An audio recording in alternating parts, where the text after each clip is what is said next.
Shalom, selamat pagi jemaat Tuhan. Shalom. Pagi ini kalau kita boleh ada, semua karena rahmat Tuhan yang baru, semua karena kasih Tuhan Yesus yang selalu baru setiap pagi. Amin. Sebelum kita lebih dalam menyembah Tuhan, saya persilakan jemaat Tuhan kita semua untuk bangkit berdiri. Kita satu di dalam doa, kita berdoa. Segala pujian hormat hanya bagimu Tuhan. Sebab Engkau Yesus Tuhan yang layak dipuji, yang layak disembah. Terima kasih untuk pagi hari yang indah ini Tuhan. Terima kasih buat cintamu. Terima kasih buat kasih-Mu Tuhan yang selalu baru dalam kehidupan kami. Sehingga kami boleh hadir di tempat ini Tuhan, memuji dan memuliakan nama-Mu. Berkati kami semua yang hadir pagi hari ini Tuhan.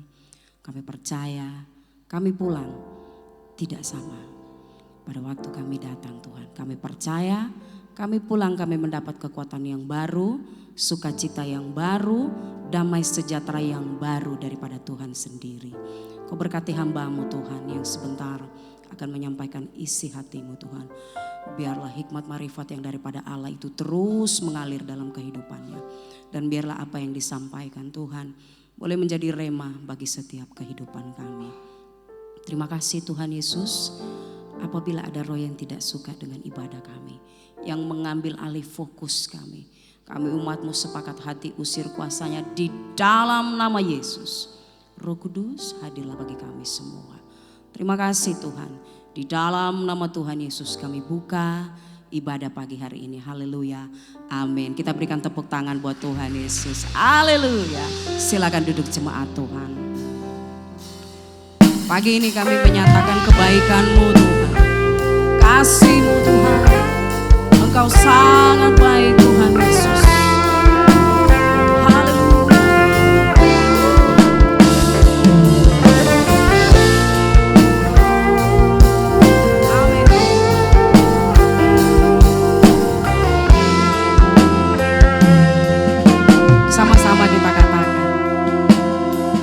Terpujilah Tuhan, Allah Bapa kita, Dia baik. Amin.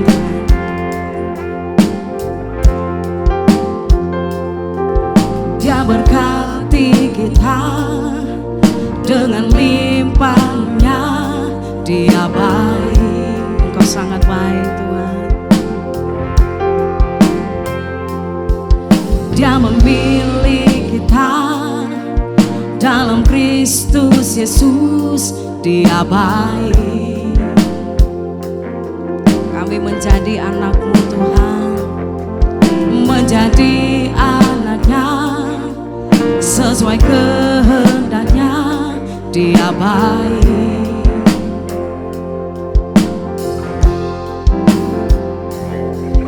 Terpujilah kasih karunia-Nya, mulia bagi kita di dalam Kristus Yesus selamanya. Bukan kebaikanku, bukan perbuatanku, tapi kasih karunia-Mu yang selamatkan aku. Bukan kebenaranku, bukan kekuatanku, tapi kasih karunia-Mu di dalam hidupku. Katakan Dia baik, Dia baik.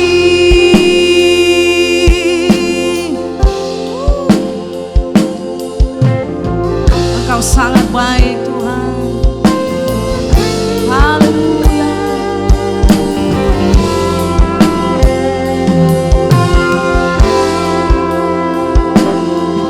Terpujilah Tuhan, Allah Bapa kita, Dia baik.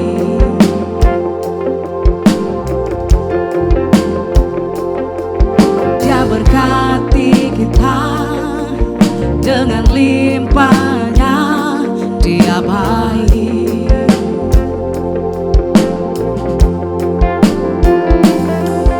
Dia memilih kita dalam Kristus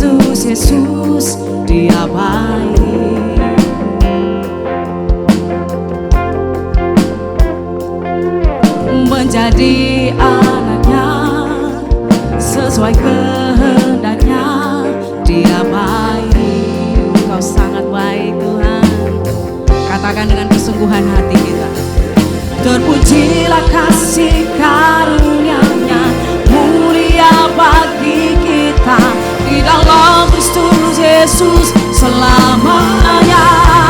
Bukan kebaikanku, bukan perbuatanku, tapi kasih karunia-Mu yang selamatkan aku. Bukan kebenaranku, bukan kekuatanku, tapi kasih karunia-Mu di dalam hidupku.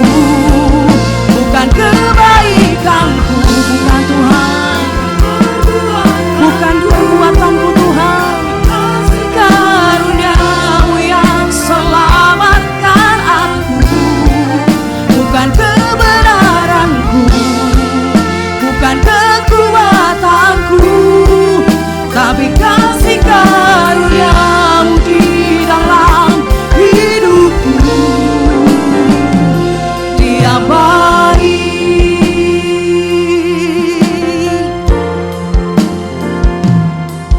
terpujilah Tuhan Allah Bapa kita, Dia baik.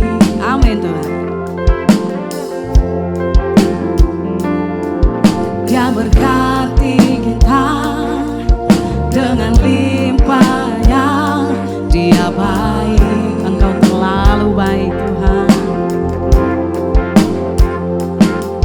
Dia memilih kita dalam Kristus Yesus. Dia baik.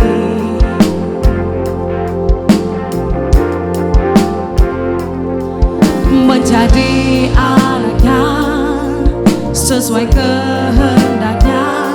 Dia baik.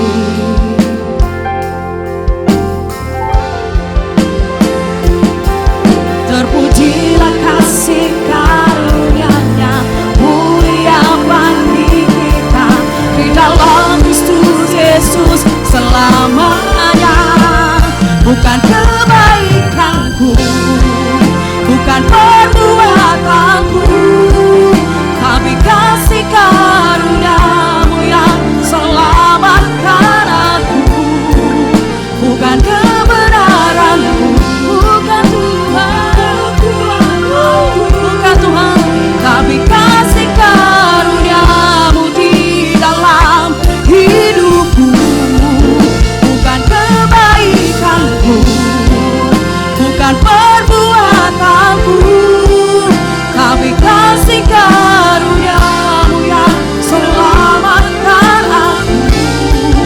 Bukan kebenaranku, bukan kekuatanku, tapi kasih karunia-Mu di dalam hidupku.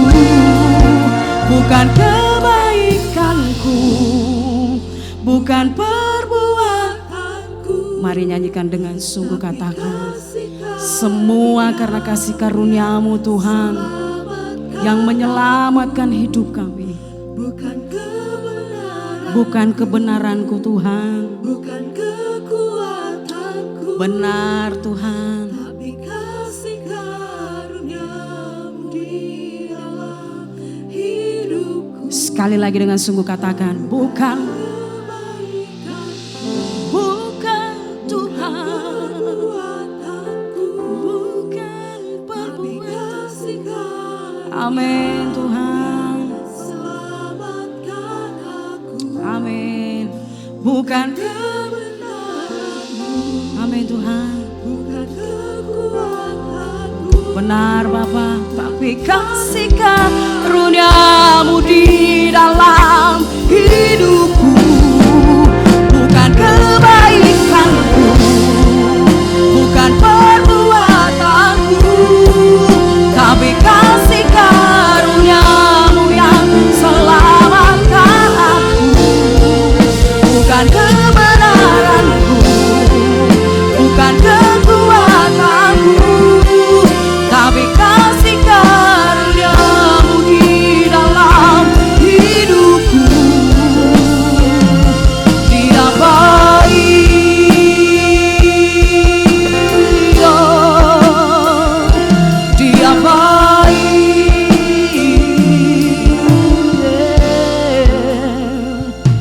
Dia baik.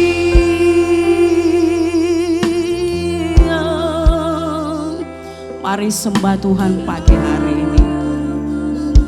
Mari nyatakan segala kebaikan Tuhan di dalam hidup kita.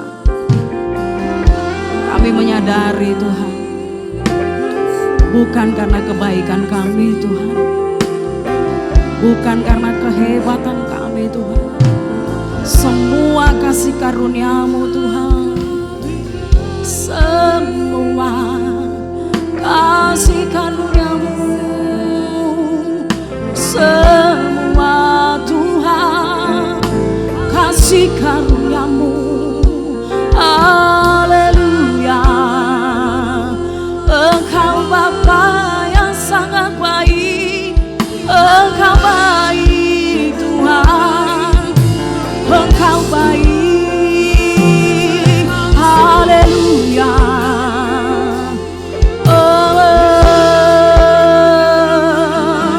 Engkau baik Tuhan, Engkau baik, Engkau sangat baik Tuhan, Engkau sangat baik.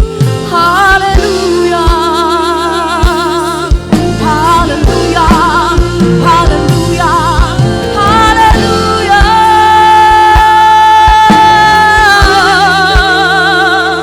Kebaikan-Mu Tuhan kami rasakan Tuhan.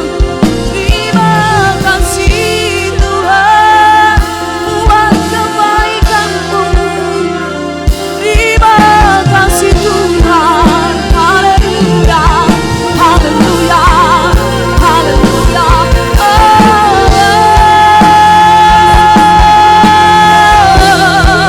Kami sembah, kami mudahkan, Engkau yang disembah.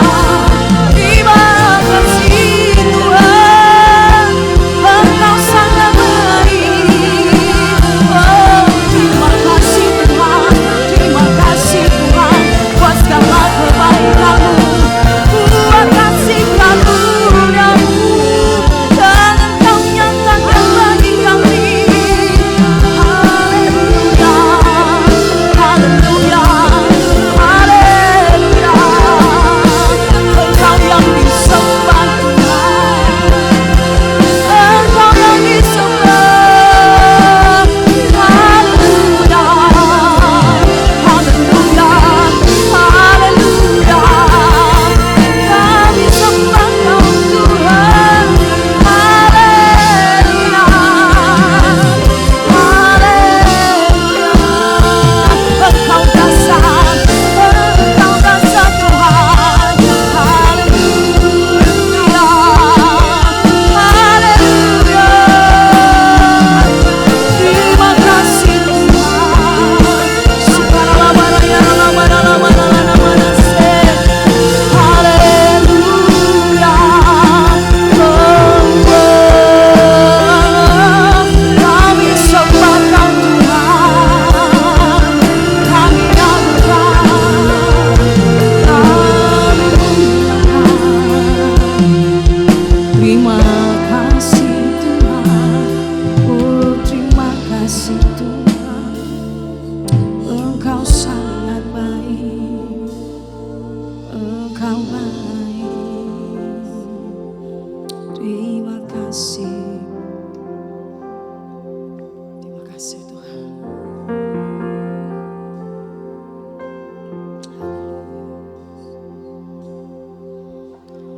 Bapa, Kau sangat baik, Kau baik. Mari panggil namanya, katakan Bapa. Bapa, Kau sangat baik, Kau baik. Mari nyanyikan dengan sungguh dari dalam hati kita, katakan Bapa, Kau sangat baik, Kau baik. Amin Tuhan.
tapi kasih karunia-Mu yang selamatkan aku. Amin Tuhan.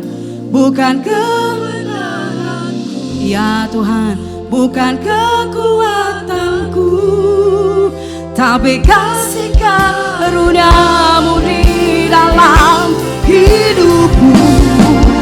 Bukan kebaikanku, bukan tapi kasih karunia-Mu yang selamatkan aku. Bukan kebenaranku, bukan kekuatanku, tapi kasih karunia-Mu di dalam hidupku.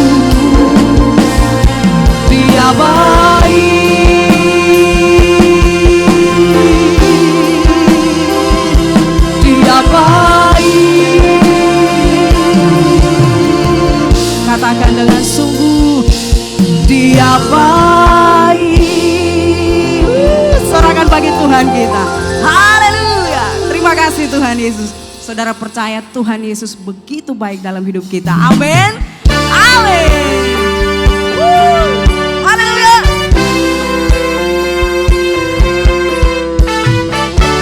Kami merasakan kebaikan-Mu Tuhan di dalam hidup kami.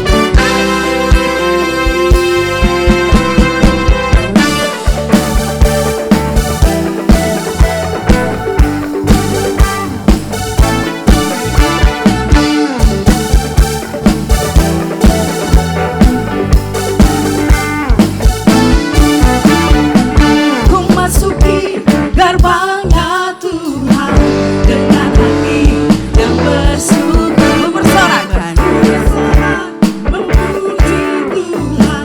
Dia sukacitaku sebab Dia baik, Dia sungguh baik. Kasih setianya untuk selamanya sebab Dia baik, Dia sungguh baik. Kasih setianya kekal sebab Dia sungguh baik, kasih setianya untuk selamanya. Tapi Dia baik, Dia sungguh baik, kasih setianya kekal selamanya. Haleluya.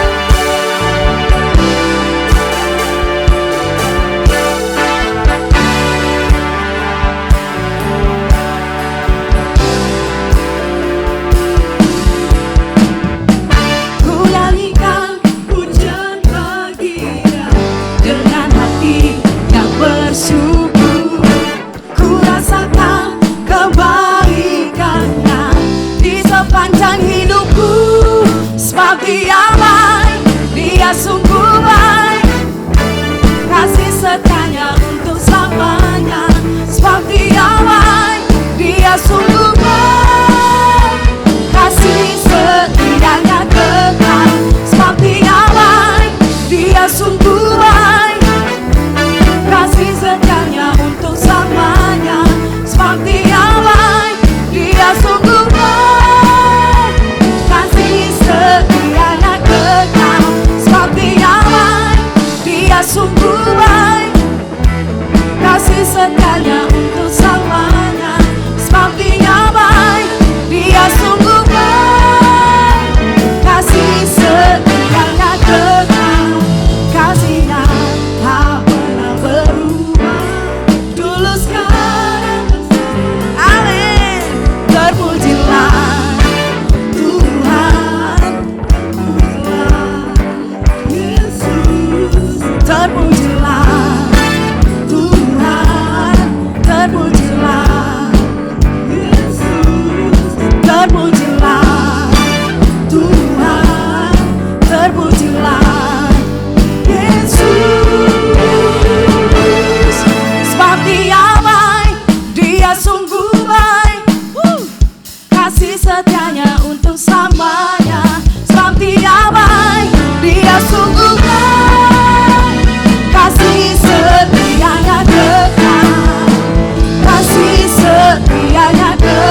boleh dijalankan.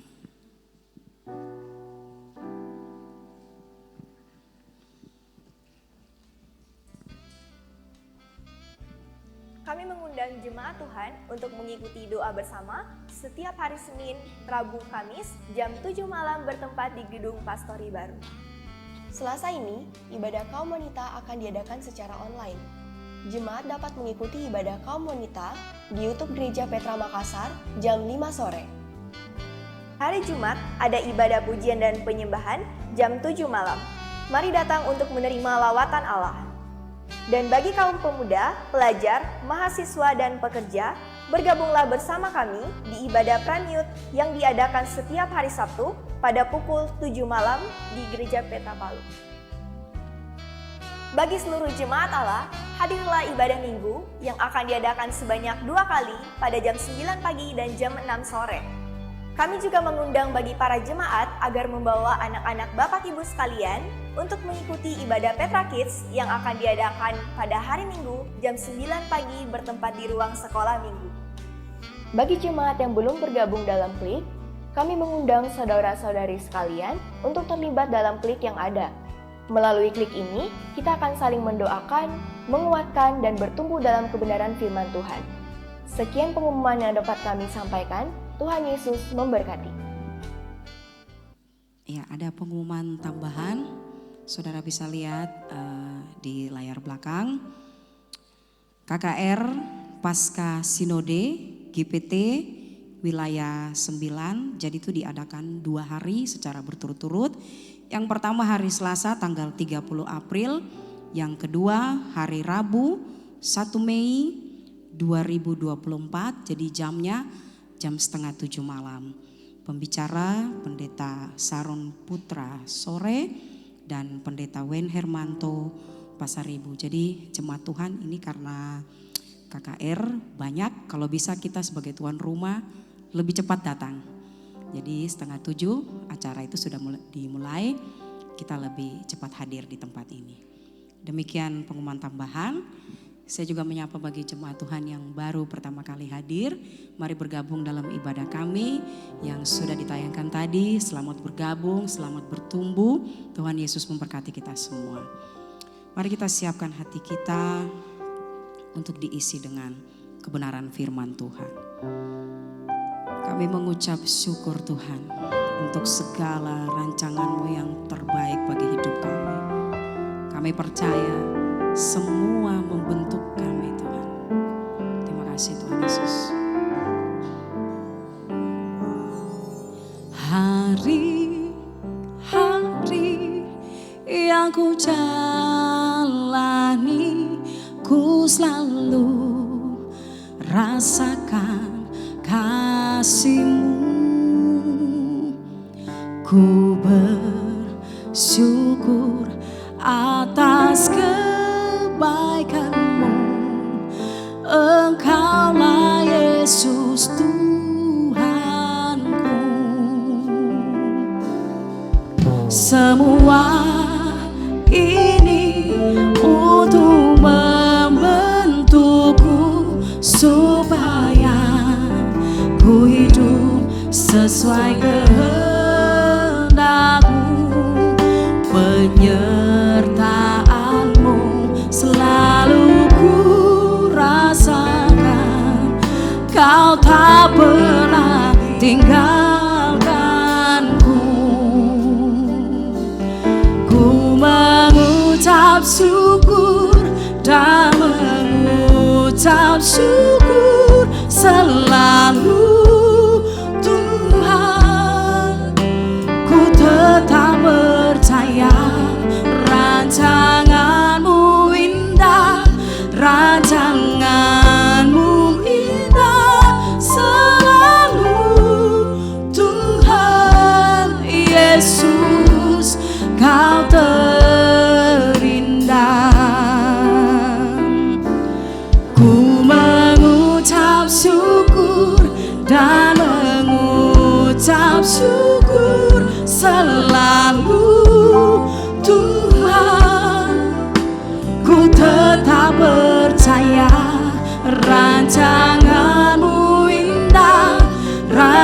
Rancanganmu indah selalu Tuhan Yesus, Kau terindah.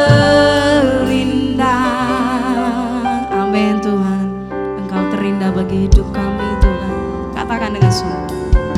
Hari-hari yang ku jalani, ku selalu rasakan kasih-Mu. Benar Tuhan, ku bersyukur atas kebaikan-Mu. Engkaulah Yesus Tuhanku. Amin. Semua ini untuk membentukku supaya ku hidup sesuai kehendak-Mu. Penyertaan-Mu selalu ku rasakan. Kau tak pernah tinggalkanku.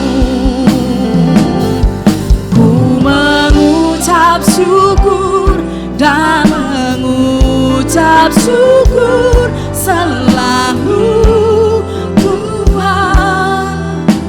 Ku tetap percaya rancangan-Mu indah, rancangan-Mu indah selalu Tuhan Yesus, Kau terindah. Saya persilakan kita semua bangkit berdiri.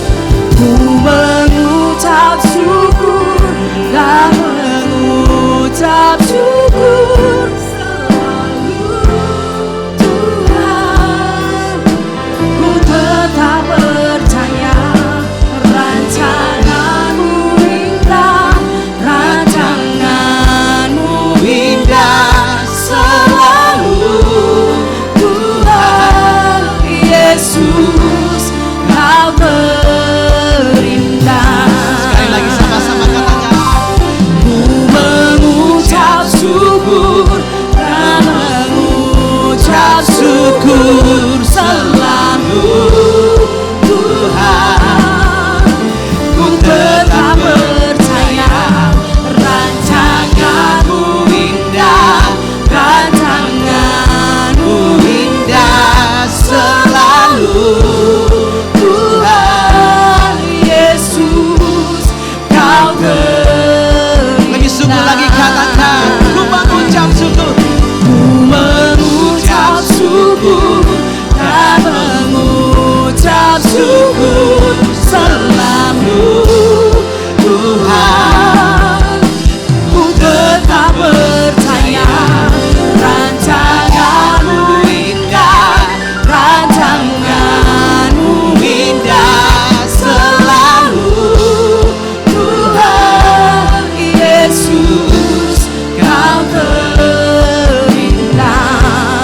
Tuhan Yesus, Kau terindah. Tuhan Yesus, Kau terindah.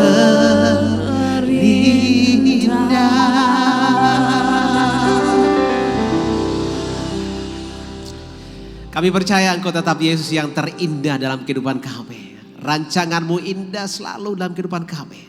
Kami tidak pernah menyangkal itu. Walaupun kadang-kadang kekhawatiran itu datang menyerang kami. Tapi ketika kami mengingat kebenaran bahwa Tuhan begitu peduli kepada kami, maka tidak ada yang lebih penting daripada kami mengucap syukur di hadapan Tuhan. Terima kasih buat pagi hari ini, buat kesempatan yang kembali Tuhan berikan kepada kami untuk berkumpul bersama-sama. Memuji, memuliakan, meninggikan nama Tuhan. Biar ini menjadi gaya hidup kami Tuhan. Bahkan dimanapun kami berada, dalam sebuah perjalanan, dalam sebuah pekerjaan, sedang berdiam diri di rumah atau apapun dalam kesibukan. Biar nama Tuhan yang dipermuliakan dalam segala sesuatu yang kami kerjakan. Sebab Tuhan berkata, lakukanlah segala sesuatunya seakan-akan buat Tuhan. Terima kasih buat pagi hari ini. Dan kini saatnya kami akan mendengarkan isi hatimu. Kami tahu Roh Kudus sudah ada di tengah kami, sudah mengurapi kami dan sudah menjamah setiap hati kami. Dan kami Kami tahu ketika Roh Kudus bekerja, sesuatu akan Tuhan ajarkan kepada kami, membuat kami mengerti kebenaran-Mu. Kami sepakat semua yang tidak berasal daripada Allah, baik kedagingan, logika manusia kami patahkan, tolak dalam nama Yesus Kristus. Ambil alih Roh Kudus pekerjaan ini. Pimpin kami semuanya. Dan bersama dengan hamba-Mu, sampaikan firman-Mu, urapi firman-Mu. Kami siap dengan firman-Mu di dalam nama Yesus Kristus. Setiap kita yang siap sama-sama katakan haleluya, amin. Silakan duduk kembali. Shalom saudara. Ya. Ya, oke, terlalu bias, bisa dikurangi ehonya. Ya. Ya, baik. Saudara kasih Tuhan, saya percaya bahwa Yesus itu adalah Tuhan. Saudara percaya itu? Amin. Ya. Tahukah saudara bahwa hal yang paling dikerjakan iblis hari-hari ini dengan memakai beberapa orang, bahkan banyak orang saudara Tuhan, untuk meragukan iman kita percaya kepada Yesus Kristus, justru akan membuat pernyataan-pernyataan dengan berbagai macam alasan bahwa Yesus itu sebenarnya bukan Tuhan. Bahkan Tuhan ini, kepercayaan penolakan terhadap Yesus Kristus itu bukan Tuhan, itu dari dulu ribuan tahun sudah ada. Saksi Yehova itu sudah lama saudara kasih Tuhan. Tapi intensnya pekerjaan penolakan terhadap Yesus Kristus itu Tuhan, itu semakin intens, semakin besar hari-hari ini saudara kasih Tuhan. Dan kalau kita sebagai anak Tuhan tidak mempersiapkan diri memberi jawaban atas setiap tackling, perlawanan saudara kasih Tuhan atas kepercayaan iman kita kepada Yesus Kristus sebagai Tuhan, maka kita bisa menjadi orang yang dipermalukan. Kita akan menjadi orang-orang yang mungkin saya tidak tahu, kita akan berakhirnya bisa meragukan iman Kristen kita. Nah, baru-baru ini dihebohkan lagi sebuah tayangan saudara Tuhan, seorang anak pendeta kemudian meninggalkan Yesus Kristus. Itu heboh banget. Saya tidak tahu, masalah saya belum lihat sih bagaimana kisah ceritanya ini. Tapi saya bilang begini, kalau ada yang seperti ini, itu berarti kita terima tantangan yang sama. Yang setuju katakan amin. Ya. Saya teringat dengan sebuah ayat, mari kita baca ayat ini. Markus 13 ayat 21 sampai 22.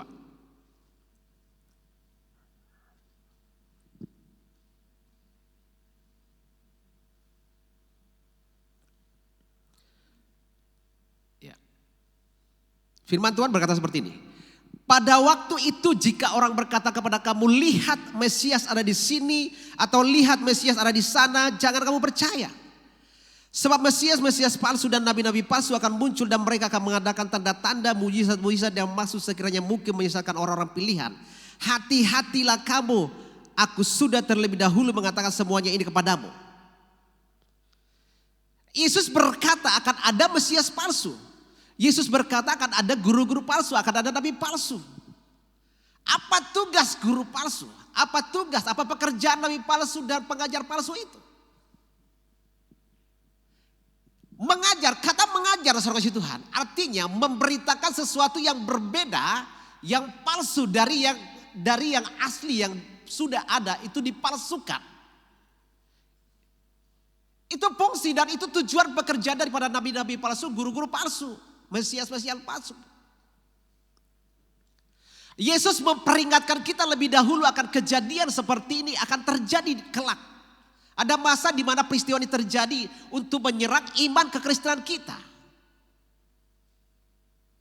Saya pun berpikir seperti ini. Kenapa Yesus memperingatkannya seperti ini? Nah, saya yakin saudara, landasan firman-Nya itu sangat jelas. Kejadian di Taman Eden, ya. Dan kejadian Yesus di padang gurun waktu iblis mencobai dia, tujuannya itu mempelesatkan kebenaran firman Tuhan, saudara kasih Tuhan, supaya Yesus kemudian tidak lagi menyembah Tuhan tapi menyembah iblis. Supaya kita tidak mengakui Yesus. Nah, setiap orang yang mengakui Kristus Yesus itu pasti menyembah Yesus. Yang sepakat katakan amin. Kalau kita nggak mau menyembah Yesus lagi sebagai Tuhan, maka itu artinya kita nggak sepakat lagi, kita tidak beriman lagi, percaya lagi bahwa Yesus adalah Tuhan. Tentu kita sudah memikirkan yang lain. Tapi karena di dalam pikiran kita, hati kita, iman kita belum ada pribadi yang lain yang bisa kita anggap lebih daripada Tuhan Yesus, maka kita tetap menyembah Yesus sebagai Tuhan. Nah, ini landasan yang saya bawakan kepada saudara. Hari ini tantangan berat kita menjelaskan, memberitakan Yesus Kristus Tuhan. Perintah sudah diberikan kepada para rasul dan itu dilanjutkan kepada gereja. Kita harus memberitakan Injil kebenaran Allah, kerajaan Allah. Injil tentang Yesus Kristus Tuhan. Tapi bagaimana seandainya orang bertanya balik kepada kita? Kita tahu ada banyak orang-orang yang akhir-akhir ini gugur oleh karena tidak sanggup menjelaskan kekristenan itu sendiri. Kita mengerti hari-hari ada banyak orang yang berjatuhan karena tidak sanggup menjelaskan imannya. Saudara tahu, sekali lagi saya mengatakan di guru-guru palsu itu, nabi-nabi palsu dan mesias palsu itu akan memutarbalikkan fakta kebenaran firman Tuhan. Apa yang diputarbalikkan? Apa yang dipelesetkan? Kebenaran firman Tuhan. Supaya setiap orang ada di dalam dosa. Supaya setiap orang tidak mengakui Yesus Kristus adalah Tuhan. Nah, tugas saya sebagai hamba Tuhan, apalagi seorang gembala sebagai Tuhan, saya harus membekali jemaat yang Tuhan berikan kepada saya untuk dibimbing. Jangan sampai ada yang gugur. Apa yang saya sampaikan kepada jemaat Tuhan di Palembang, saya akan sampaikan kepada saudara hari ini. Sama-sama dibekali saudara Tuhan. Karena faktanya hamba Tuhan aja ada yang jatuh, apalagi jemaat saudara Tuhan. Ya, sampai kapan saya bisa menjelaskan ini kepada orang-orang yang bertanya? Itu sampai sebisa saya, semampu saya, sepengetahuan apa yang saya punya saudara Tuhan. Kita akan memberikan gambaran sesuai dengan apa yang kita miliki. Gambaran apa yang kita miliki, kita akan membagikan kepada saudara seperti apa pengetahuan yang kita miliki. Saya teringat ketika Tuhan berkata kepada Nabi Musa dan kepada Yosua, jangan lupa perkatakan firman ini, kebenaran ini, hukum ini. Dan ajarkan ini kepada anak cucumu. Hari ini saya disadarkan kenapa sih orang Yahudi tidak mudah untuk digoyahkan. Kenapa orang Yahudi tidak mudah diplesetkan imannya, tidak mudah digoyahkan imannya. Karena firman Tuhan itu tertanam pada setiap pribadi. Dari masa kecil mereka sudah diajarkan. Sebuah perkataan, sebuah hukum itu tidak hanya orang tua yang mengerti, tapi setiap orang tua harus mengejarkan itu kepada anak-anaknya. Tidak hanya tokoh-tokoh agama yang harus mengerti, tapi setiap tokoh agama harus memberitahu kepada semua jemaah yang ada dan semua jemaah yang ada, orang-orang dewasa harus membagikan, harus menanamkan, harus mengajarkan itu kepada anak-anak mereka. Itulah sebabnya sampai hari ini salah satu alasan penolakan terhadap Yesus Kristus Tuhan oleh orang Yahudi karena pengertian yang sudah sangat mendasar. Karena penekanan dari pemimpin umat. Karena penekanan daripada orang tua yang sudah menerima penekanan ini. Tidak ada kebenaran yang lain. Tidak mungkin Yesus itu Tuhan. Itulah sebabnya Yahudi sampai hari ini tidak menerima Yesus Kristus. Salah satunya itu. Karena sudah ditekankan. Banyak masalah lain lah. Ya, bukan cuma sekedar itu sih ya masalahnya. Termasuk nih saudara kasih Tuhan, karena di kisah perang dunia, karena orang-orang Yahudi itu sangat tertekan, bahkan mencoba ya beberapa negara di dunia ini mencoba menghabisi Yahudi. Ya. Dan ternyata dia itu sebagian masalah pemimpin itu, pemimpin bangsa itu adalah orang-orang Kristen, Tuhan. Saudara tahu Hitler? Hitler itu orang Kristen, menganiaya orang Yahudi, walaupun dia sendiri darah Yahudi. Dia Kristen yang punya pemahaman radikal seorang kasih Tuhan, yang punya kebencian yang sejak dari masa kecil karena melihat peristiwa bapaknya Yahudi menganiaya mamanya seorang kasih Tuhan. Kisah seperti itu membuat dendam dalam hatinya dan dia membalaskan kepada semua orang Yahudi. Itu salah satu alasan kemudian orang Yahudi juga membenci orang Kristen. Tapi tidak sekedar itu. Yahudi kita tahu penerima kebenaran, tapi pada akhirnya kita tahu bahwa mereka akan dipulihkan. Kebenaran pada akhirnya akan dipulihkan. Tapi masalahnya ada orang-orang tertentu yang akan mencoba menggugurkan iman kita. Dan cara menggugurkan iman itu bukan mengarahkan kita kepada pengajaran yang lain, tapi disuruh kembali kepada Alkitab kita. Disuruh belajar kembali kepada pengajaran yang kita punya.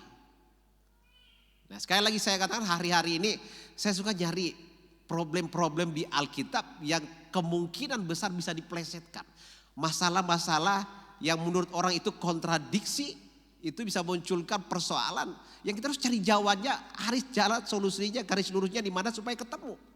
Keyakinan saya sebagai hamba Tuhan, firman Tuhan menjawab dirinya sendiri. Ayat Alkitab saling menjawab satu sama lain. Saudara percaya itu? Amin? Iya. Oke, kita akan membaca sebuah kasus. Oke. Kita kalau saudara buka Alkitab elektronik saudara, di scrolling ke atas, saudara baca ayat 32. Markus 13:32. Ya, ini sudah lama ini. Bahkan saya pernah berdebat dengan seorang hamba Tuhan tentang hal ini. Hari ini pun diperdebatkan sama Tuhan. Ayat 32. Tetapi tentang hari atau saat itu tidak seorang pun yang tahu. Malaikat-malaikat di surga tidak dan anak pun tidak, hanya Bapa saja. Ada banyak orang yang tidak bisa menjelaskan kebenaran ini. Bahkan hari-hari ini ayat ini diperdebatkan seorang kasih Tuhan, dipermasalahkan. Karena ayat ini secara spontan mengatakan bahwa anak tidak tahu kapan dia datang.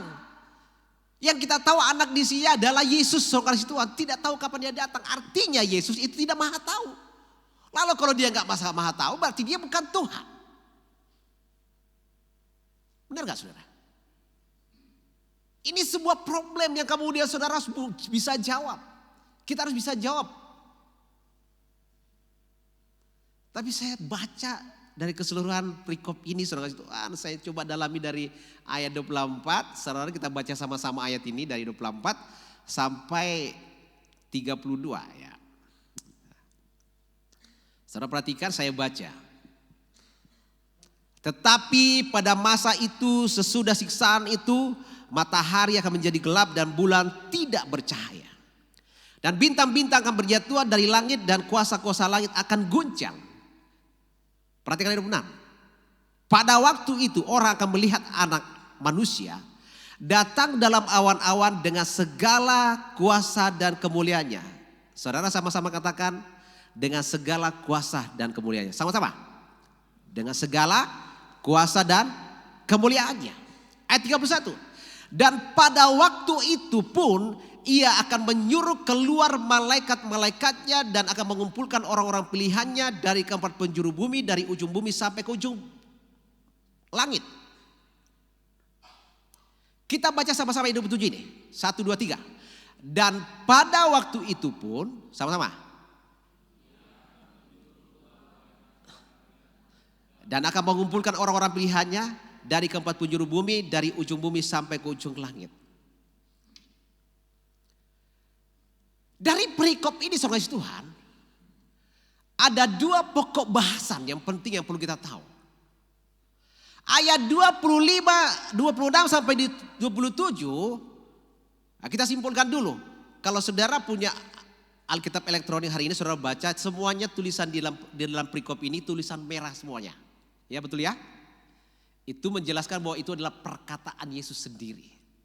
Jadi yang menjelaskan yang semua yang memberitahu tentang kejadian-kejadian tentang anak Allah yang akan datang.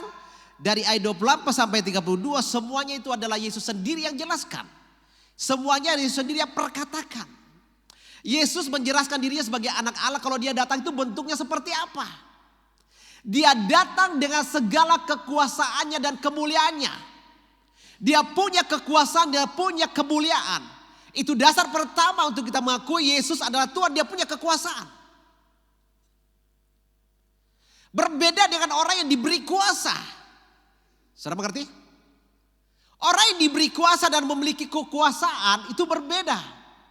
Orang yang dimandatkan dan yang memiliki mandat untuk diberikan itu berbeda. Saudara. Oknumnya berbeda. Saya punya otoritas, saya bagikan kepada saudara, saudara penerima otoritas. Yesus yang datang di awan-awan itu punya kekuasaan, punya kemuliaan. Yang punya kekuasaan itu siapa? Yang punya kemuliaan itu siapa? Dan kemudian yang dikatakan, dan pada waktu itu pun ia akan menyuruh keluar malaikat-malaikatnya. Pertanyaan saya, siapa yang punya malaikat? Siapa yang memiliki malaikat? Adakah nabi yang memiliki malaikat? Adakah manusia yang punya malaikat? Selain Tuhan sendiri? Dan siapa yang punya otoritas memerintah malaikat? Saudara pernah dengar ada nabi yang memerintahkan malaikat? Saudara pernah dengar ada manusia memerintahkan malaikat? Yang punya malaikat itu hanya Allah, hanya Tuhan. Dan yang bisa memerintah malaikat, yang memerintah malaikat-malaikat itu adalah Tuhan sendiri. Dan Yesus yang menjelaskan di sini ketika anak Allah menyatakan diri, dia datang dalam kekuasaan dan kemuliaannya dan dia akan memerintahkan malaikat-malaikatnya. Kata memerintahkan malaikatnya artinya dia akan memerintahkan malaikat yang dia miliki, saudara kasih Tuhan. Saya lelucon dengan Pak Lolo. Saudara punya malaikat, semua pada bilang iya. Oh iya, Tuhan kasih malaikat, tapi itu dari awalnya bukan kamu punya. Kita punya malaikat namanya malaikat penjaga. Kita di masing-masing dijaga oleh malaikat. Saudara percaya Tuhan memberikan malaikat penjaga buat kita? Amin. Ya.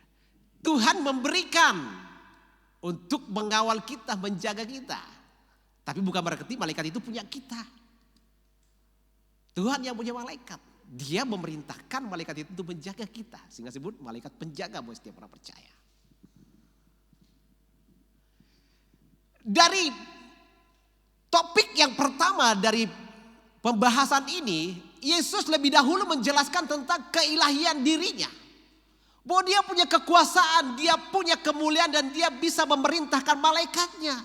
Di situ dia tegas menyatakan bahwa anak Allah yang datang itu akan memerintahkan malaikatnya. Memerintah untuk apa? Memerintah untuk melakukan sesuatu. Mengumpulkan orang-orang pilihannya dari penjuru bumi, dikumpulkannya. Nah, saudara Tuhan, kita sepakat bahwa ketika hari demi hari, tahun-tahun mendekati akhir zaman, mendekati Tuhan Yesus datang kedua kalinya, ada dua hal yang akan dilakukan Tuhan buat gerejanya. Yang pertama, bahwa kebenaran akan dipulihkan. Kebenaran akan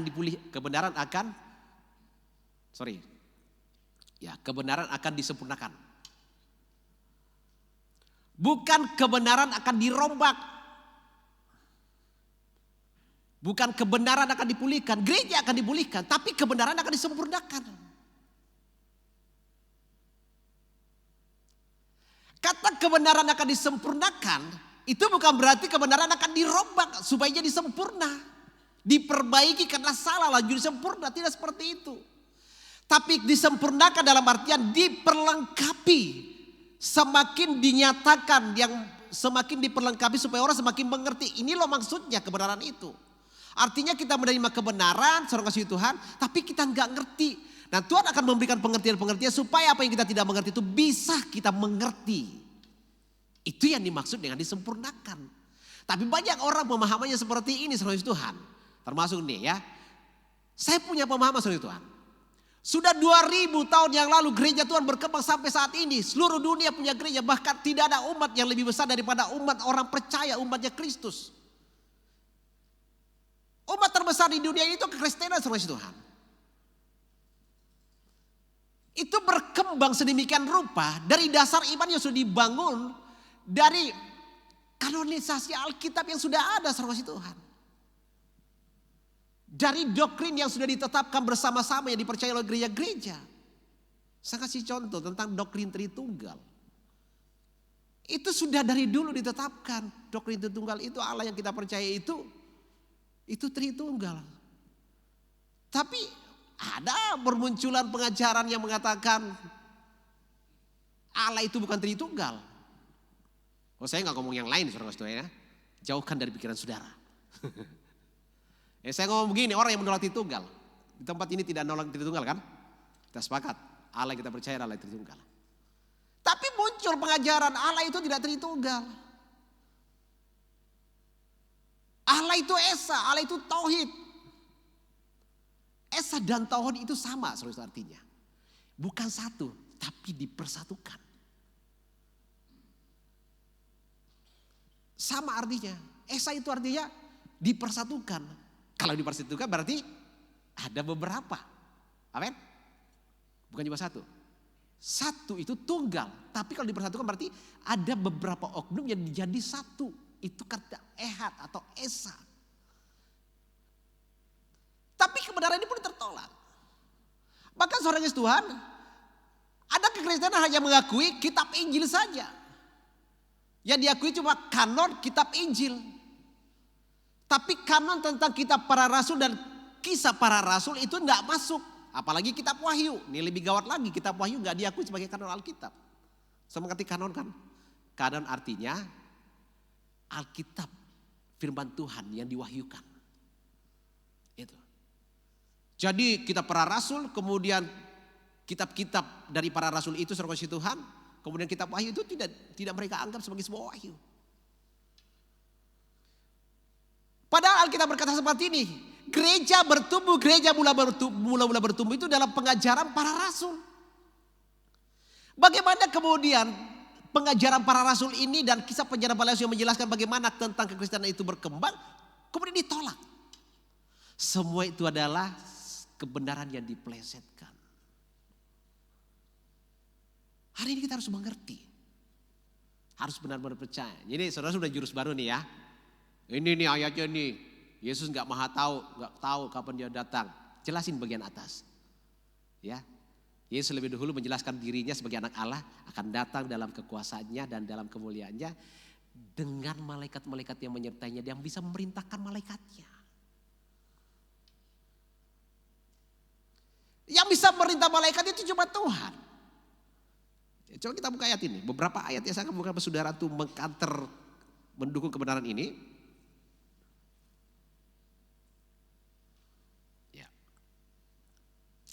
Kisah Rasul 12 ayat 5 sampai 11. Kisah 12. Baik dalam perjanjian baru dan dalam perjanjian lama saudara kasih Tuhan, yang bisa memerintahkan malaikat itu cuma Tuhan, cuma Allah. Jangan tanya lagi apa perbedaannya Tuhan dengan Allah.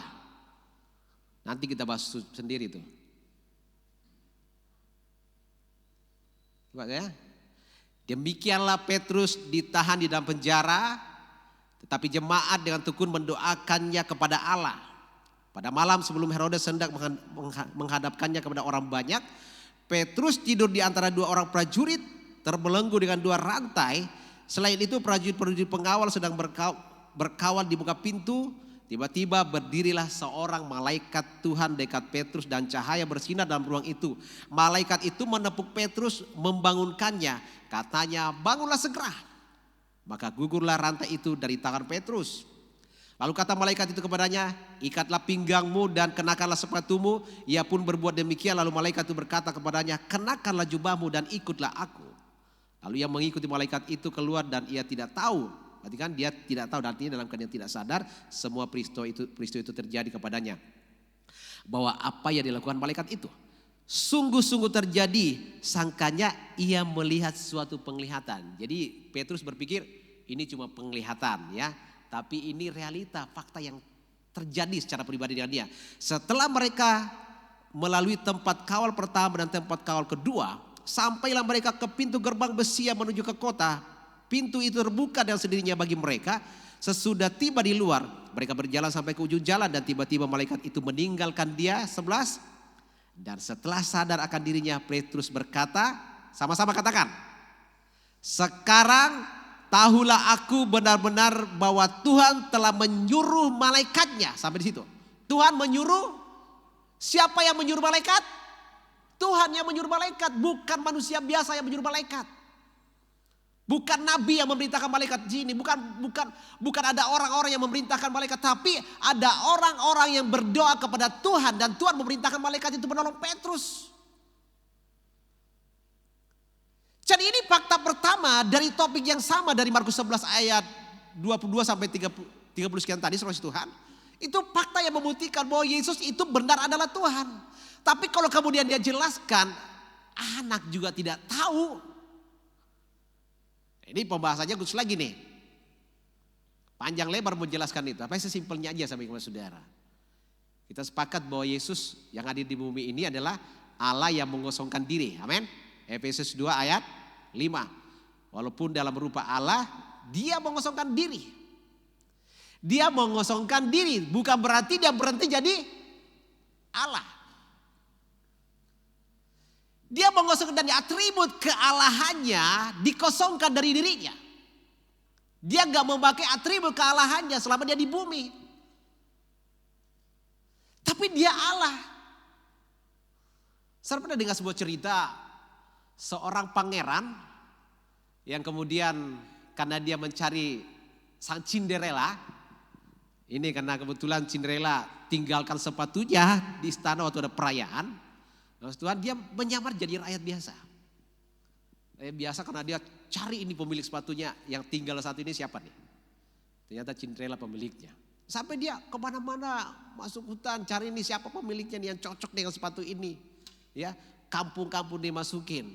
Ya, dia nggak duduk di istana, tapi jadi rakyat biasa. Dia menanggalkan keatributannya sebagai pangeran.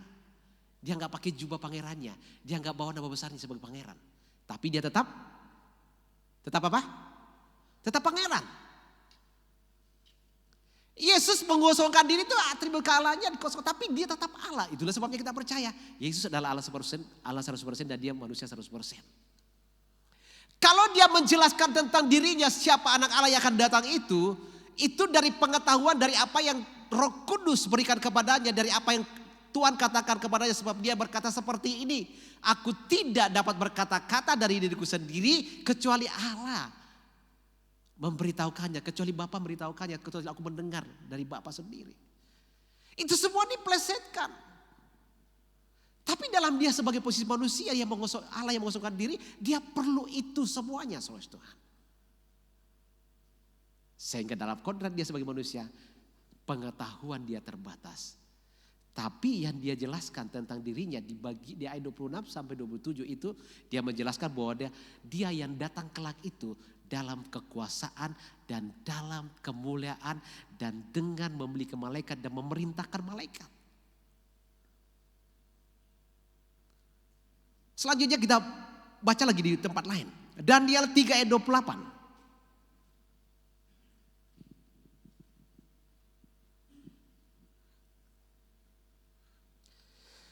Berkatalah Nebukadnezar, terpujilah Allah Sadrak, Mesak dan Abednego.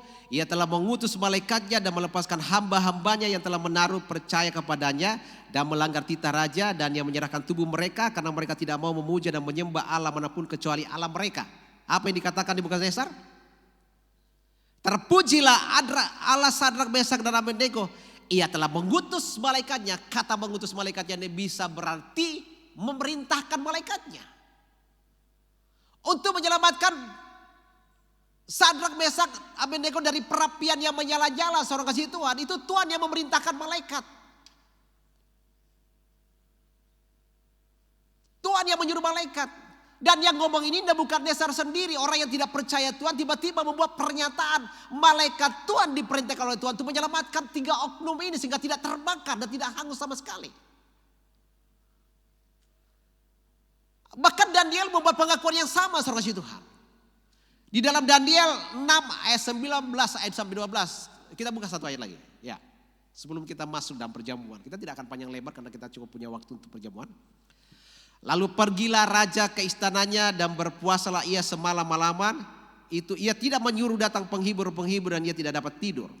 Pagi-pagi sekali ketika fajar menyingsing bangunlah raja dan pergi dengan buru-buru ke gua singa terus. Dan ketika ia sampai dekat gua itu, berserulah ia kepada Daniel yang suara sayu, berkatalah ia kepada Daniel, Daniel hamba Allah yang hidup. Allahmu yang kau sembah dengan tekun, telah sanggupkah ia melepaskan engkau dari singa-singa itu? Sama-sama apa yang dikatakan Daniel?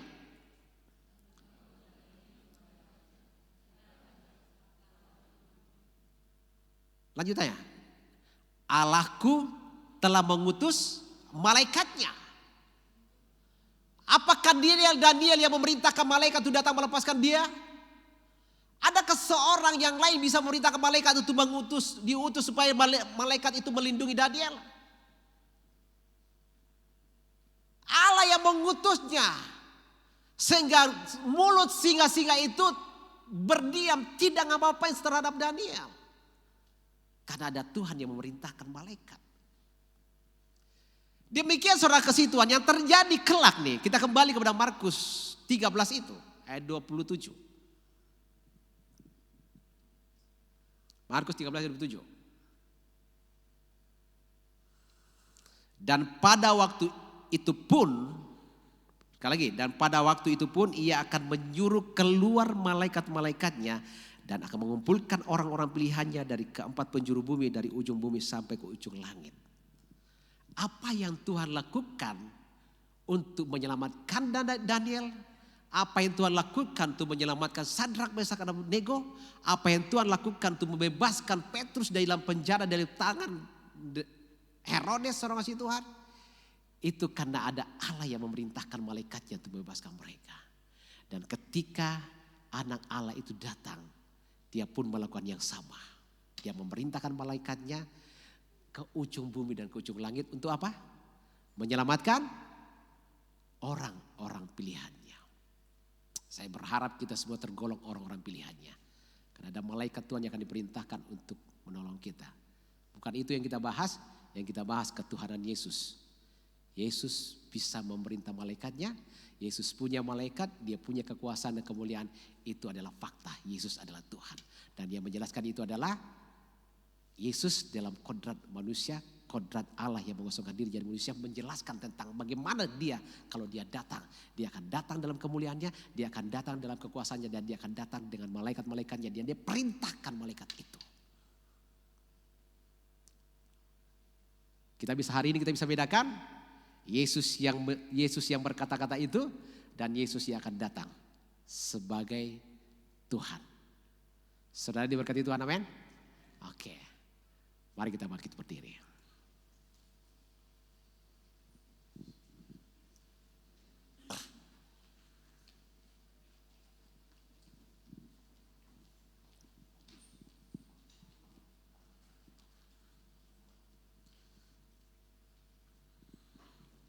Sekali Yesus, tetap Yesus. Nah, sebuah pernyataan iman dari sebuah lagu kita akan nyanyikan sama-sama hari ini. Dalam segala hal, dalam segala keadaan, kita percaya bahwa Yesus adalah Tuhan. Mari sama-sama nyanyikan pujian ini.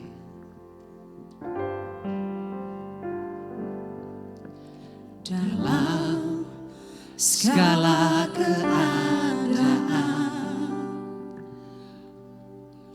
waktu berlimpah maupun kurang, tetap Yesus yang mempesona hatiku. Dia beri damai dan kesempatan baru setiap musim kehidupan. Di setiap musim kehidupan, waktu ku kuat maupun lemah, tetap Yesus yang mempesona hatiku. Dia beri hidup dan kesempatan baru.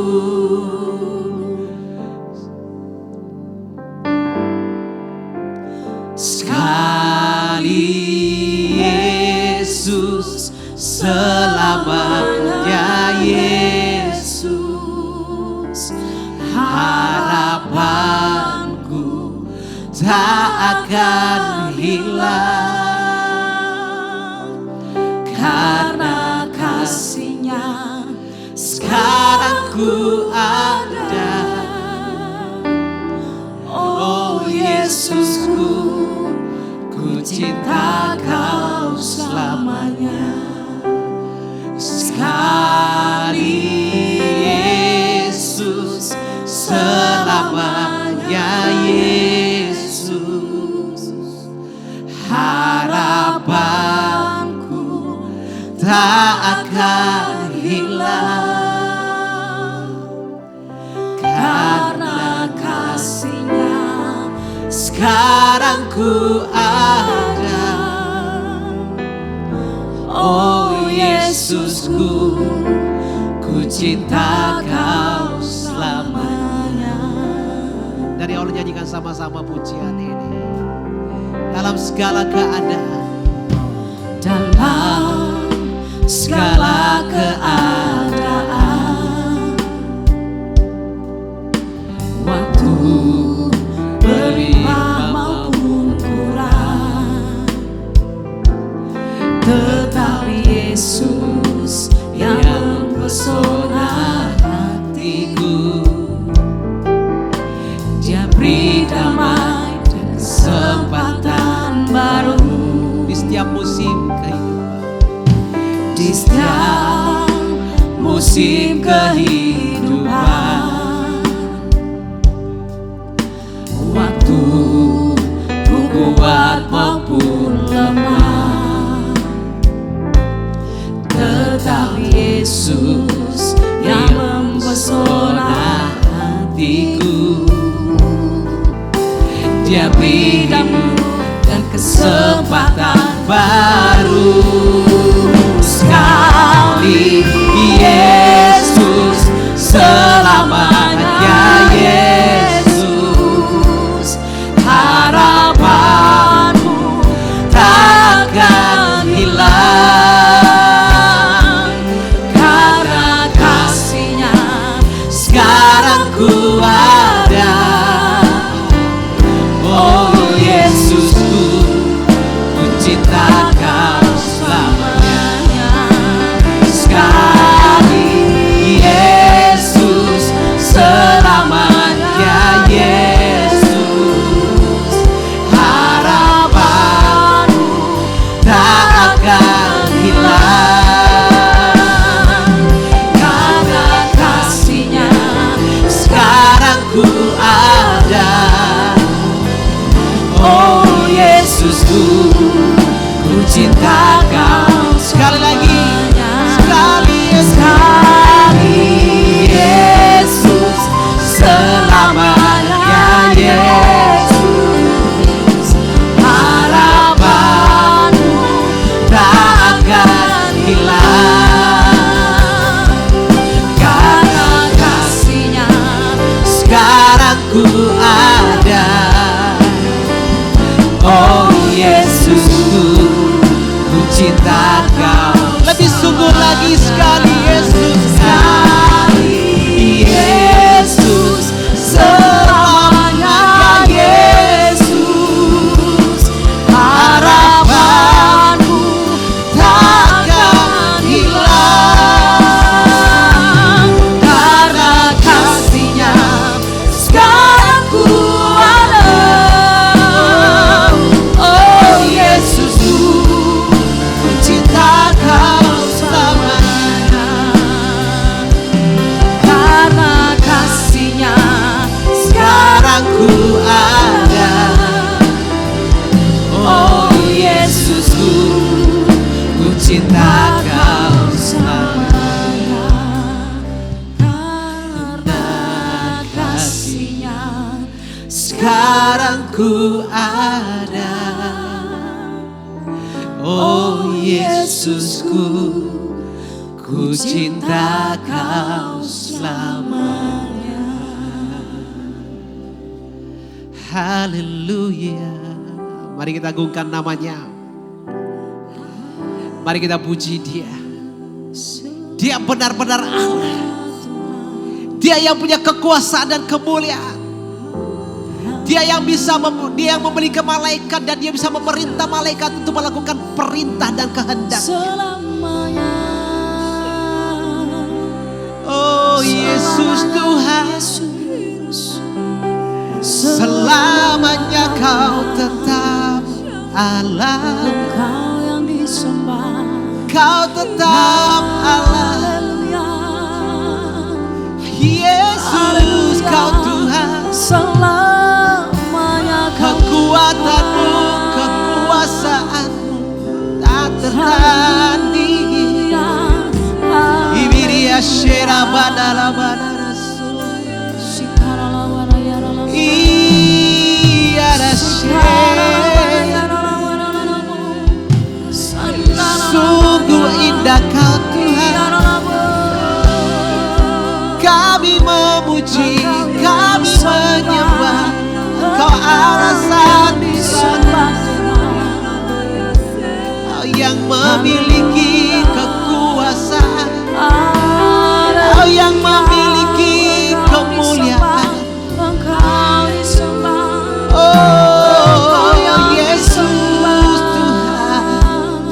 rabaya sikara. Haleluya. Engkau yang datang di bumi, nyatakan diri. Engkau dasar Dan engkau menyaksikan kedatanganmu yang kedua kali. Haleluya. Kau datang sebagai Raja, kau datang sebagai Allah yang berdaulat. Engkau yang disembah, Dalam kekuasaanmu, dalam kemuliaanmu, dalam kealahanmu. Yesus, Yesus, kau memerintah selamanya. Kau berkuasa selamanya. Bibiria lama syekeh.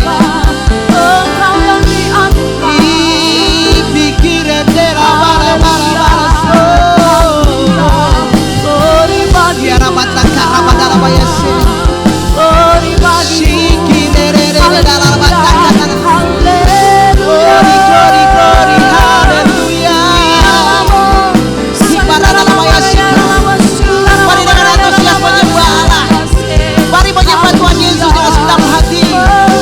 Dia benar-benar Tuhan. Dia berkuasa, dia punya kemuliaan. Dia berdaulat atas para malaikat.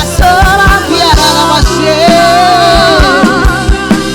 Bibiria syakara pada takara. Dia adalah yang sikara pada. Bibiria syakara pada takara pada. Haleluya. Biar apa-apa yang sherere nama yang sikara. Para pada nama yang sikara pada.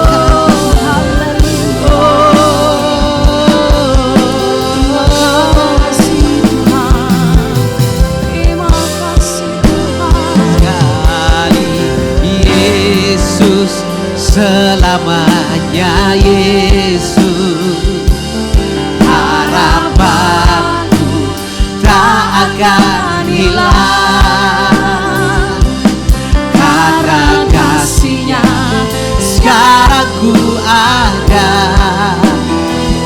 Oh Yesusku, ku cinta Kau selamanya. Sekali lagi katakan, sekali Yesus selamanya, Yesus harapanku tak akan hilang karena kasih-Nya sekarang ku ada. Oh Yesusku, ku cinta Kau karena kasih-Nya sekarang ku ada. Oh Yesusku, ku cinta Kau selamanya. Sekali Yesus Tuhan, Dia tetap Tuhan. Bahkan iblis pun tahu yang bisa memerintahkan malaikat hanya Tuhan. Dan Yesus yang kita tahu itu bisa memerintahkan malaikat. Dia punya otoritas, dia punya kekuasaan untuk itu. Karena Dia adalah Tuhan, karena Dia adalah Allah. Terima kasih buat kebenaran-Mu Tuhan. Yang Tuhan nyatakan bahwa setiap kali malam hari ini kami punya kunci untuk memberikan jawaban bagi setiap orang yang meragukan keberadaan Yesus sebagai Tuhan. Yesus yang kami percaya adalah Yesus yang punya kekuasaan.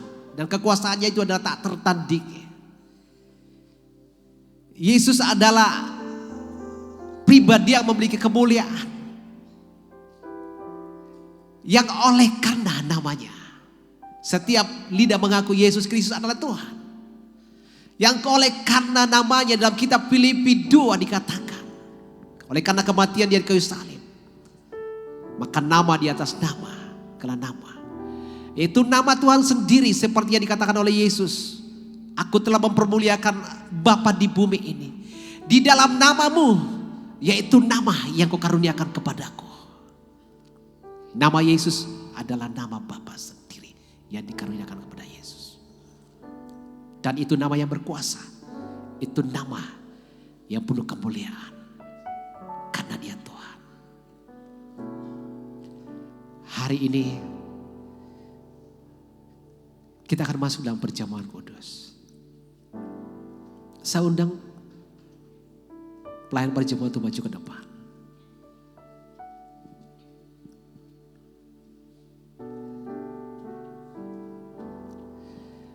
Oleh karena kemurahan Tuhan, ku ada sampai hari ini.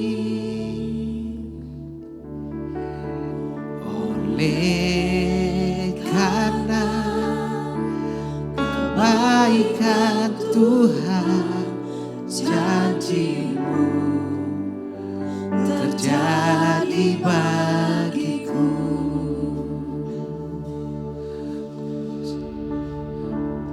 Oleh karena kemurahan Tuhan, ku ada sampai hari ini. Oleh karena kebaikan Tuhan, janji-Mu terjadi bagiku.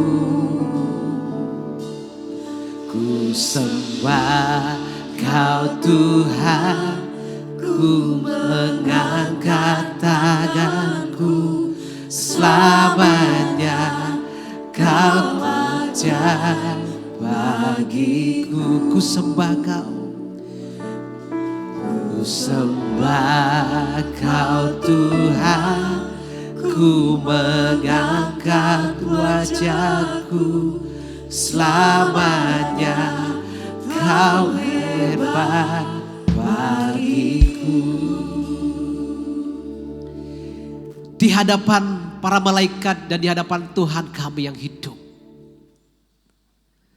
kami berkumpul bersama-sama hari ini dalam ibadah ini. Setelah kami mendengarkan kebenaran firman-Mu yang menyatakan Yesus adalah Tuhan, kami mengingat kembali korban keajaiban Tuhan yang tidak pernah bisa dilakukan oleh siapapun.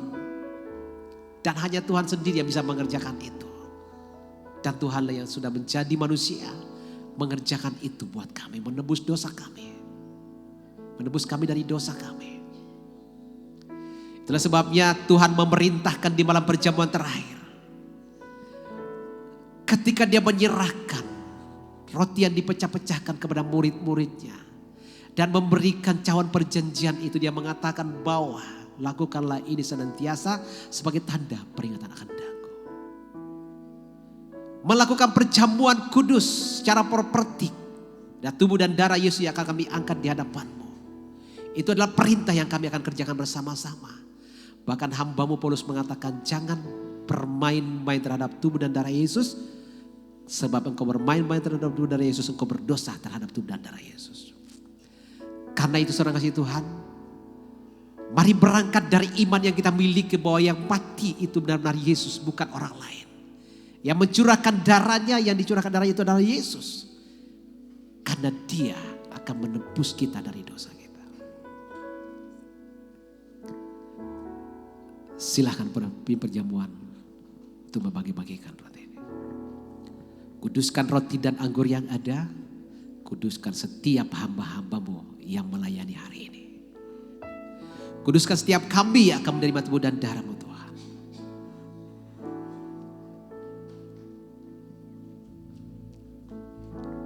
Kiara bae sikara batakan. Oleh karena kemurahan, silakan duduk kembali. Ku ada sampai hari ini.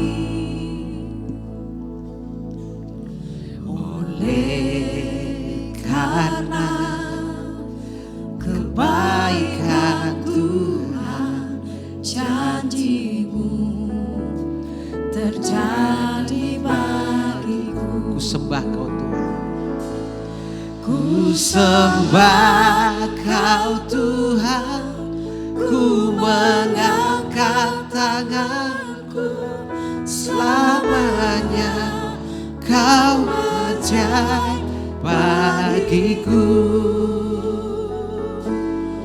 Ku sembah Kau Tuhan, ku mengangkat wajahku.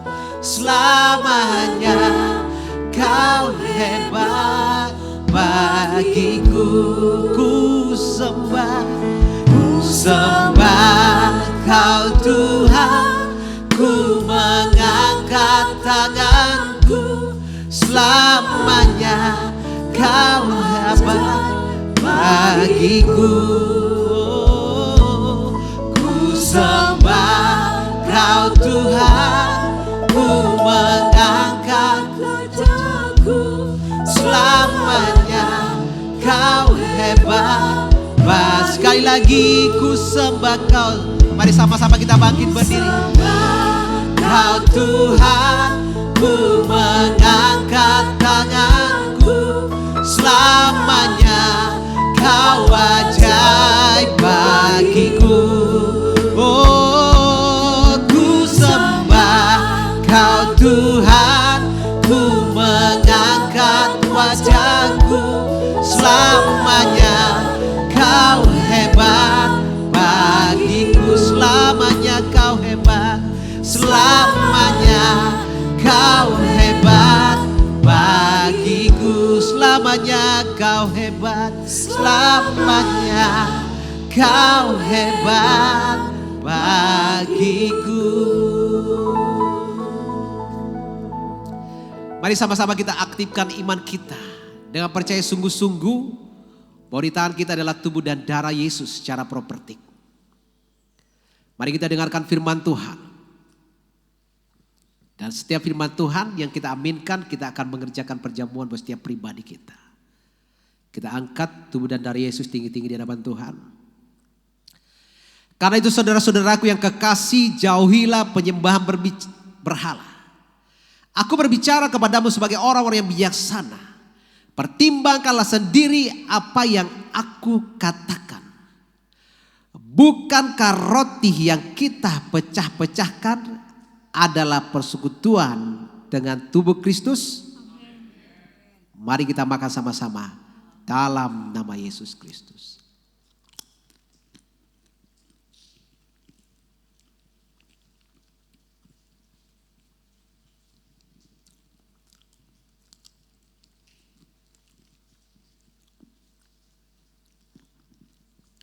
Kita angkat cawan tinggi-tinggi di hadapan Tuhan. Aku berbicara kepadamu sebagai orang-orang yang bijaksana. Pertimbangkanlah sendiri apa yang aku katakan. Bukan kacauan pengucapan syukur yang atasnya kita ucapkan syukur adalah persekutuan dengan darah Kristus. Mari kita minum sama-sama dalam nama Yesus Kristus.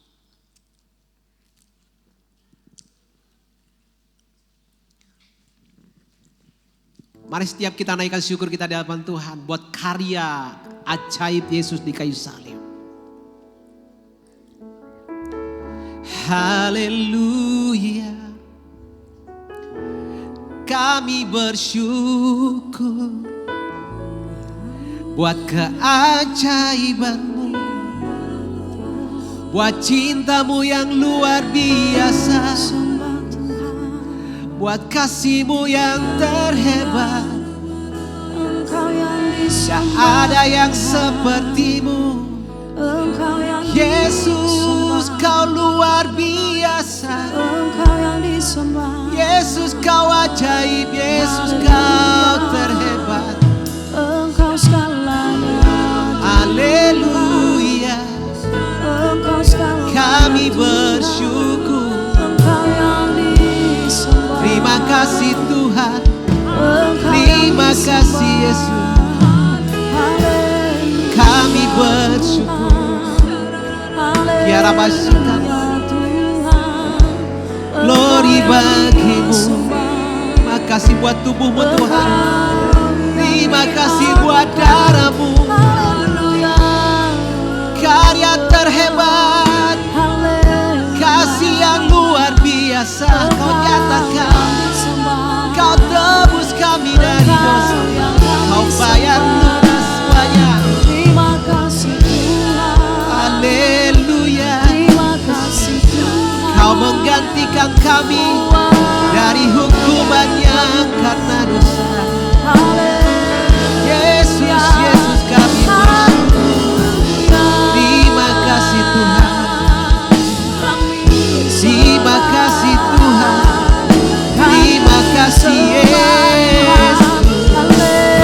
Haleluya. Glory bagimu Tuhan.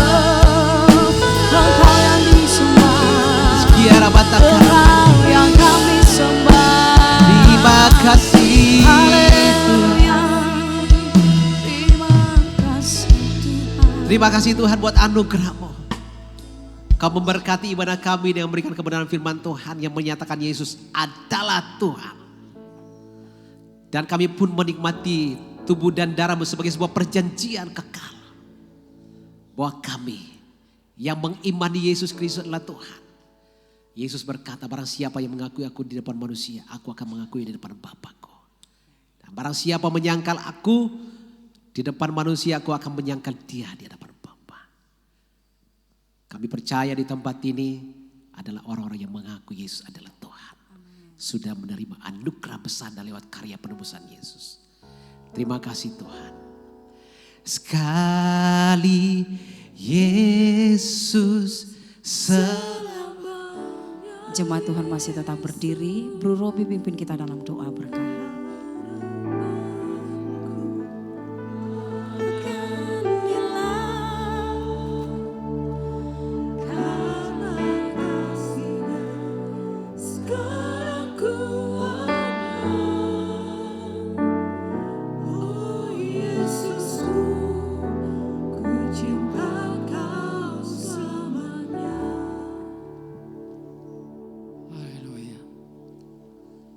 Segala puji syukur, hormat, kemuliaan hanya untuk Bapa di surga. Terima kasih Tuhan Yesus. Kami sangat mengucap syukur oleh berita firman-Mu Tuhan. Dan kami yakin dan percaya Yesus adalah Tuhan. Terima kasih Tuhan Yesus. Engkau berkati hamba-Mu menyampaikan firman Pendeta Frans Tuhan. Berikan kekuatan, kesehatan dalam pelayanannya. Juga berkati istri dan anak-anaknya. Kami juga berdoa untuk Bapak Gembala, Pendeta Freddy. Dimanapun dia berada Tuhan, Engkau sertai. Terima kasih Tuhan Yesus. Kami sudah selesai melaksanakan perjamuan suci. Kami sangat diberkati Tuhan. Kami percaya mujizat ada Tuhan. Yang sakit disembuhkan. Yang lemah dikuatkan Tuhan. Yang terbelenggu dilepaskan. Terima kasih Tuhan. Engkau berkati semua jemaat yang hadir pada hari ini. Keluarga mereka, istri dan anak-anaknya. Juga para pelayan-pelayan apapun pelayanannya, Engkau berkati. Terima kasih Tuhan Yesus. Akhirnya kami serahkan seluruh kehidupan kami ke dalam kepala Bapa. Karena kami yakin dan percaya. Bapa akan selalu memberi yang terbaik. Terima kasih Tuhan Yesus. Anugerah, kasih karunia, kemurahan, kebaikan belaka yang melimpahi kita semua. Pulanglah saudaraku bersama cinta kasih dari persekutuan Allah Bapa, Putra dan Roh Kudus dalam nama Yesus sampai Tuhan Yesus datang kedua kali. Dalam nama Tuhan Yesus Kristus kami berdoa. Haleluya. Sama-sama kita katakan. Amin.